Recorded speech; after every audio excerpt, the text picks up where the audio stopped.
এক মিনিট ধৈর্য আই হ্যাঁ রে শৈল ভাই সামনে দিস ভাই থাকেন ক্যামেরার সামনে যান রায়ান এটা তো গত কয়েকদিন থেকে আপনারা জানেন নোয়াখালীতে তীব্র শীত পড়তেছে, প্রায় 10 থেকে 12 তাপমাত্রার ভিতরে আছে। এই কনকনে শীতের ভিতরে আমরা ছিন্নমূল মানুষের মাঝে কম্বল বিতরণ করতেছি এবং আমরা একই সাথে ছিন্নমূল মানুষকে কম্বল দেওয়ার পাশাপাশি আমরা বেগম খালেদার জন্য দোয়া চাচ্ছি যেন আল্লাহ মহান আল্লাহ বেগম খালেদাকে জান্নাতবাসী করেন।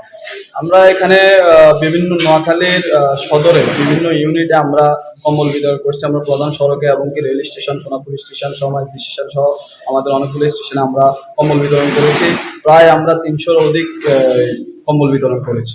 কেন্দ্রীয় ছাত্র দলের সাধারণ সম্পাদক, যিনি আমাদের নোয়াখালীর গর্ব, নোয়াখালীর অহংকার এবং সারা বাংলাদেশে নেতৃত্ব দিচ্ছেন ছাত্র দলের, যিনি 5 আগস্ট গণ অভ্যুত্থান করার যে আন্দোলন তৈরি করেছেন, অন্যতম নেতা আমাদের নাসিরউদ্দিন নাসির ভাই।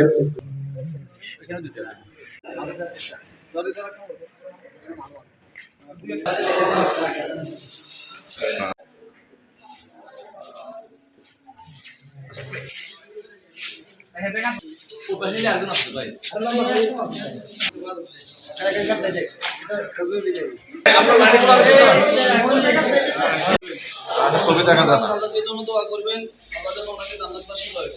জয় দাও গাড়ি জয় দাও আমাদের সেন্টার ছাত্র হলের সেবা করবেন, আল্লাহ যেন ওনাকে জান্নাতবাসী করে এবং দোয়া করবেন আল্লাহ যেন ওনাকে দেশ পরিচালনা করার জন্য